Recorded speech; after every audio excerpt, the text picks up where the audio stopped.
Hello everyone and welcome back to my channel Sip of Life with Kaira. আমি সবাইকে জানাই সুস্বাগতম। আজকে সানডে, মার আজকে সেকেন্ড লাস্ট সানডে এখানে। তো আমি আর মা যাচ্ছি। বুবুল গেছে দিবাকরের সাথে, ও দিবাকর অফিসে গেম হচ্ছে ওখানে। বাবাই বাড়িতে, কারণ ওরা বিকেলবেলা যাবে আবার এখানে থিয়েটার দেখতে। তাই আমি আর মা এখন যাচ্ছি। আমরা এখানে একটা ট্রেড এক্সপো চলছে, ট্রেড এক্সপোতে চলো তোমরা সঙ্গে থাকো। একটা প্ল্যান সানডেতে এবার দুটো আটটো এখন আমরা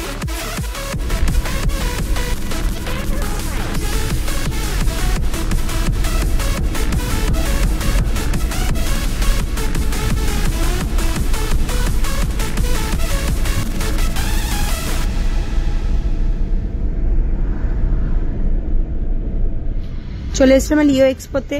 যা এন্ট্রি টিকিট টাইম হচ্ছে সকাল 11টা থেকে রাত্রি 9টা অবধি, আর এন্ট্রি পার পার্সন 30 টাকা। তো চলো ঢুকি। এবার চলে এসেছি আমরা লিও এক্সপোতে। সাধারণত লিও এক্সপো বা আমাদের এখানে ম্যাক্সিমাম এক্সপোটা হয় মনিরাম দিওয়ান ট্রেড সেন্টারে।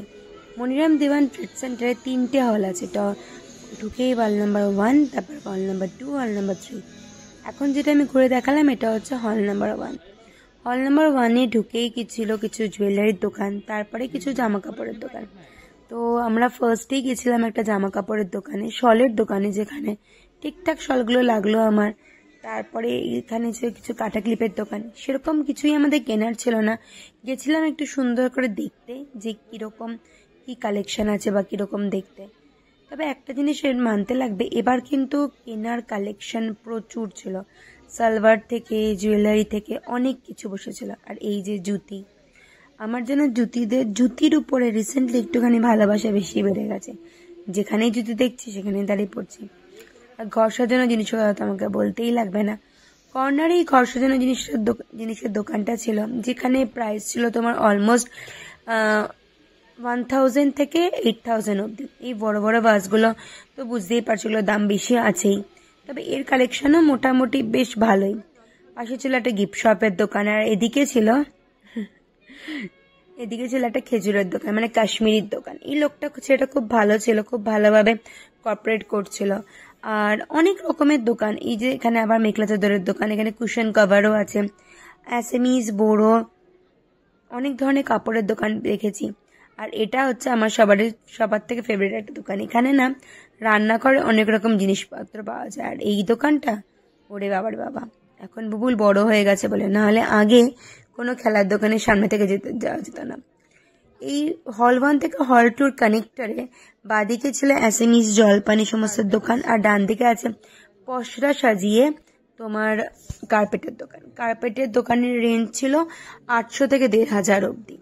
আর এইদিকে যে এই হলটার কানেক্টরটা, এখানে একদিকে ছিল তোমার অ্যাসামিজ জুয়েলারি, যার রেঞ্জ ছিল তোমার মোটামুটি বলতে পারো 1200 বা 800 থেকে 3500 অব্দি। এদিকে লেদারের জিনিসপত্র, সবকিছু মিডিয়াম থেকে ম্যাক্সিমাম সব রকমের রেঞ্জে আমরা জামা কাপড় কিন্তু পেয়েছি ওখানে। তারপরে এগিয়ে গিয়ে পেলাম একটা পাপড়ের দোকান। এই পাপড়ের দোকান থেকে আমি কিছু পাপড় নিয়েছিলাম, তবে একটাই প্রবলেম, সমস্ত পাপড়ের প্যাকেটগুলো ছিল 100 টাকা। 100 টাকার তলায় কোনো পাপড়ই ছিল না। এই ছিল ব্লক 1 থেকে, মানে হল নাম্বার 1 থেকে হল নাম্বার 2 যেতে যাওয়ার মাঝখানের দোকান। আর এই দোকানটা দেখো, উফ বাপরে বাপ, কত যে কানের দুল। একটা পাতার দাম ছিল 100 টাকা করে, আর 50 টাকা, 60 টাকা, 50 টাকার তলায় আমি সেরকম ভাবে কোনো জিনিসই পাইনি। এটা হচ্ছে হল নাম্বার 2-র এন্ট্রান্সটা। হল নাম্বার 2-র এন্ট্রান্সের নাগা ছুরিগুলো দেখলাম, ওগুলো বেশ ভালো লাগছিল। এটা তো জিনিসপত্রগুলো আগের, মানে মোটামুটি হল নাম্বার 1 আর 2-তে সমস্ত কিছুই রিপিট হয়েছে। আর এখানে ছিল আমাদের মেখলা চাদর আর কিছু কিছু ঘর সাজানো জিনিসপত্র বা বেড কভার, বেড কুশন, সেই সমস্ত কভার। এখানে ছিল হলো কি তোমার কিছু শক্স। এই শক্সগুলো 4 পেয়ার্স 185 ছিল, তবে পেয়ার্সগুলো বলতে পারো একটুখানি মোটা। আর তারপরে দেখেছিলাম এই দোকানটা, এই দোকানে ব্যাগের কালেকশন আমার খুব ভালো লেগেছে। এখানে আমি একটা জিনিস তোমাদের সাথে শেয়ার করতে চাই, সব মানুষের বিহেভিয়ার যেন তো সমান হয় না। মোটামুটি আমি এক্সপো যখন ব্লক নাম্বার 1 থেকে ব্লক নাম্বার 2-তে আমি আসি, অনেকগুলো দোকানেই পাই। সমস্ত কিছু কিছু দোকানে ছেলেরা আমার সাথে খুব ভালোভাবে কথা বলছিল, ইন্টারাপ্ট করছিল, কিন্তু যখন ব্লক নাম্বার 2-তে গিয়ে আমি ভিডিও বানাতে যাই, তখন একটা দোকানের ছেলে এসে বলে এখানে ভিডিও বানাবেন না, ভিডিও বানানোর আগে পারমিশন নেওয়া দরকার। সাধারণত মন্দিরে কিন্তু লেখা থাকে ভিডিওগ্রাফি নট প্রোভাইডেড, বা করবেন না, কিন্তু আদেও কি ওখানে ভিডিওগ্রাফি করা বারণ ছিল? জানি না মানুষের আজকাল কিসের জন্য এত বেশি পরিমাণে অন্যদেরকে ভয় দেখাতে ব্যস্ত হয়ে যায়। চলো, ব্যাপারটাকে যদি আমরা ইগনোর করে এগিয়ে যাই, আর কিছু ছিল না। তবে হ্যাঁ, এই ভদ্রলোকটা কিন্তু আমাকে বলেছিল ভিডিওটা ডিলিট করুন। আমি ডিলিট করেছিলাম। ডিলিট করার পরে বলছে রিসাইকেল বিনে আছে, সেটা ডিলিট করুন। আমি সেটাও ডিলিট করেছিলাম, কিন্তু উনি বিহেভিয়ারটা একদমই ভালো করেনি। তারপরে যখন আমি ব্লক নাম্বার 3-তে গেলাম, এই দোকানটা দেখো, এই ঘন্টাগুলো আমার খুব ভালো লেগেছে। ঘন্টাগুলো ছিল মানে এই দোকানের সমস্ত জিনিসপত্র ছিল 100 টাকা। আর এই দোকানে মেয়েটার বিহেভিয়ার খুব ভালো, মানে খুব ডাউন টু আর্থ। সাধারণত একটা শপ খুলে তুমি যদি সেই জিনিসপত্র দোকানে বিক্রি করতে বসো, তোমার বিহেভিয়ার অবশ্যই ভালো হতে লাগবে, না হলে কোনো কাস্টমারই তোমার দোকানে জিনিসপত্র কিনতে আসবে না। এটা তোমার ফার্স্ট মাথায় রাখতে লাগে।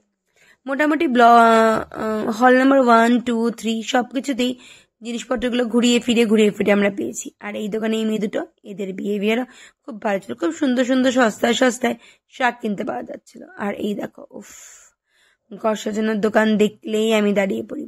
এই বেডশিট গুলো খুব ভালো ছিল, কটনের বেডশিট ছিল। এগুলো দাম রেঞ্জ ছিল 800 টাকা থেকে স্টার্টেড। মোটামুটি সবকিছুই ভালোই রেঞ্জে ছিল। এখানে ছিল একটা ফার্নিচারের ছোট্ট করে দোকান, খুব খুব খুব ভালো। আর এখান থেকে না হঠাৎ করে ঠান্ডা হাওয়া আসাতে এরকম যেন লেগে গেল। পাশে ছিল একটা তোমার মানে একটা দোকান, যেখানে এই বুদ্ধের স্ট্যাচুটা আমি দেখলাম। এই বুদ্ধের স্ট্যাচুটা আমার খুব ভালো লাগলো। এখানে ফিংশুই, তারপর তোমার স্টোন সবকিছু ছিল এই দোকানে। আর এই ওয়াটারফলটা দেখেছো কি সুন্দর লাগছে না? ওয়াটারফলটা তলায় একটা লাইটও ছিল, খুব সুন্দর। পাশে ছিল একটা সালোয়ারের দোকান। সালোয়ারের কালেকশন আমি সাধারণত কত থেকে পেয়েছি, 800 থেকে 2500 সমস্ত রকমের সালোয়ার ছিল। তবে এবার কালেকশন খুব ভালো। হল থেকে বেরিয়ে গেছে আমার বাইরে পিছনে মাঠটাতে। এই মাঠটাতে একদিকে ছিল, ডান দিকে ছিল খাবারের দোকান, তারপরে ছিল তোমার হিন্দওয়্যার, তারপরে তোমার বুক স্টল, রিডার্স হাব বলে রিডার্স হাব, আর বাদিকে ছিল এসএমএস এর জিনিসপত্র, আর একটু আগে গিয়েছিল ফার্নিচারের দোকান। ভালো বসেছে এবার এক্সপোটা। তবে প্রত্যেকবার যেরকম যাই, এবারও সেরকম ভাবে আমাদের কিছুই কেনার ছিল না। মেন ছিল ঘোরাঘুরি, বা মেন ছিল দেখতে যাওয়াটা। মোটামুটি সব রকমের এক্সপিরিয়েন্স, সব রকমের দামটা আমি অল্প অল্প করে তোমার সাথে শেয়ার করার চেষ্টা করেছি। তবে এটা কথা আমি একটা বলবই, যে সব মানুষের বিহেভিয়ার সেম হয় না। একটা মানুষকে দিয়ে পুরো স্টলে বা পুরো মানুষের বিহেভিয়ার আমি জাজ করব না। কিছু কিছু লোক খুব ভালো ছিল, খুব ভালো করে হেল্প করছিল। কিছু কিছু লোক একটু বলছিল, একটু অন্যরকম ভাবে দেখাচ্ছিল। থাক, জোক আপার্ট। এই সাইডে যে জিনিসপত্রের দোকানগুলো দেখলে, এটার দাম 3500 টাকা ছিল। 3500 টাকা থেকে 12,000 টাকার মতো। তারপরে এটা ছিল মোটামুটি একটা দোকান, যেখানে 500 টাকায় মেলামাইনে জিনিসপত্র পাওয়া যায়, 500 টাকা পার কিলো হিসাবে। তারপরে এগিয়ে গিয়েছিল একটা ফুড কোর্ট মানে খোলা ফুড কোর্ট। সেখানে আমি অনেক খাবার দাবার পেতে। আমরা যেহেতু লাঞ্চ করে যাইনি, তো এখান থেকে আমরা হালকা ফুলকা কিছু খেয়ে তারপরে ফিরে এসেছি। আর এইটা ছিল লিও এক্সপোর মেইন একটা গ্রাউন্ড, যেখানে সমস্ত প্রোগ্রাম হচ্ছিল দুপুরবেলা। সন্ধ্যের সময় থেকে শুরু হচ্ছিল, সন্ধ্যে অব্দি আমরা ছিলাম না, তার আগেই বেরিয়ে এসেছিলাম। মাঠের মধ্যে একটা ছোট্ট একটা স্টল টাইপের ছিল, একটা গলি টাইপের একটা স্টলে। এখানেও না কালেকশন খুব খুব খুব ভালো ছিল। তুমি এখানে বেতের জিনিস, ঘর সাজানোর জিনিস, সোয়েটার সবকিছু পাবে। তো মোটামুটি মিলিয়ে যদি বলা যেতে পারে, লিও এক্সপোর কালেকশন ভালো, সমস্ত কিছু রেঞ্জ মোটামুটি, মানে খুব বেশিও বলবো না, খুব কমও বলবো না, সেরকম ছিল রেঞ্জ। আর এই দেখো, জানো তো যেখানে ঘর সাজানোর জিনিস, সেখানে আমি। তবে আমরা যখন বেরোচ্ছিলাম সেখানে, তখন জিনিসপত্র তো প্রচুরই ছিল, কিন্তু মানুষের ভিড় প্রচন্ড পরিমাণে বেড়ে গেছিল। লাস্টে এসেছিলাম এই সেরামিকটার দোকানে। উফ, যা কালেকশন না, দেখে যেন মাথা ঘুরে যাচ্ছে। তবে দাম ছিল রিজনেবল, 100 থেকে 50 থেকে 800, 600 এরকম দামে আমরা পেয়েছি এখানে। তো চলো, আজকের মতো লিও এক্সপো ঘোরা আমাদের শেষ। আমরা বেরিয়ে আসছি এখন। কিন্তু একটা ভালো এক্সপিরিয়েন্স হলো, অনেক ধরনের জিনিস দেখলাম। সেরকম কিছু কেনার ছিল না বলে সেরকম কিছু আমরা কিনিনি। তবে হ্যাঁ, আমাদের ডিসিশনটা ঠিক ছিল। আমরা 3টের সময় গিয়ে পৌঁছেছি বলে অনেকটা খালিতে, অনেকটা ভালোভাবে আমি ভিডিওগুলো তোমাদের হালকা ফুলকা ভাবে কিছু দেখাতে পেরেছি। এই যে বেরিয়ে যাচ্ছে। আর বাইরের ডেকোরেশনটা দেখো, জাস্ট লুকিং লাইক আ ওয়াও। Wow means wow.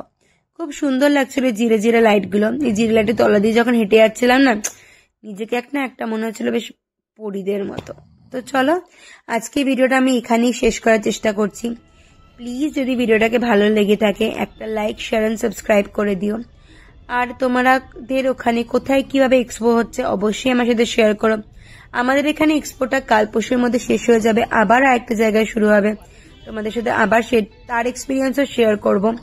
আর যদি ভালো লাগে তাই কি করতে লাগবে জানো তো, চ্যানেলটাকে লাইক, শেয়ার এন্ড সাবস্ক্রাইব। দেখা হবে খুব জলদি। আর এই দেখো এই টপগুলো, এগুলো 100 টাকা করে বিক্রি হচ্ছিল। আমি আর মা দুজনে মিলে গেছিলাম, বাড়িতে কেউই যায়নি, কারণ দিবাকর তো জানো বাইরে ছিল, বুবুলো বাইরে, আর বাবাইকে আমি নিয়ে আসিনি কারণ বিকেলবেলা ওদের আরেকটা প্ল্যান আছে। তো চলো আজকে ভিডিওটা এই অবধি। এক নিঃশ্বাসে অনেকটা কথা বলে নিলাম। যদি ভুল ত্রুটি হয়ে থাকে প্লিজ নিজে মনে করে ক্ষমা করে দিও। আর প্লিজ প্লিজ প্লিজ চ্যানেলটাকে ছেড়ে যাওয়ার আগে লাইক, শেয়ার এন্ড সাবস্ক্রাইব করতে ভুলো না।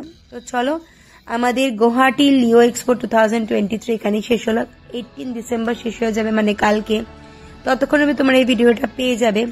যেটা সবসময় বলি, এটা এখানেও বলি, গুয়াহাটির কিছু জিনিস গুয়াহাটির বন্ধুদের সাথে সাথে আমার বাইরের বন্ধুদের সাথে শেয়ার করার চেষ্টা করি। তো অবশ্যই ভালো লাগবে। আর একটা ভালো লেগে কি ভালো লাগলো অবশ্যই কমেন্ট করে রেখেছো। তো চলো বাই, ভালো থেকো আর ভালোবাসা দিতে থেকো।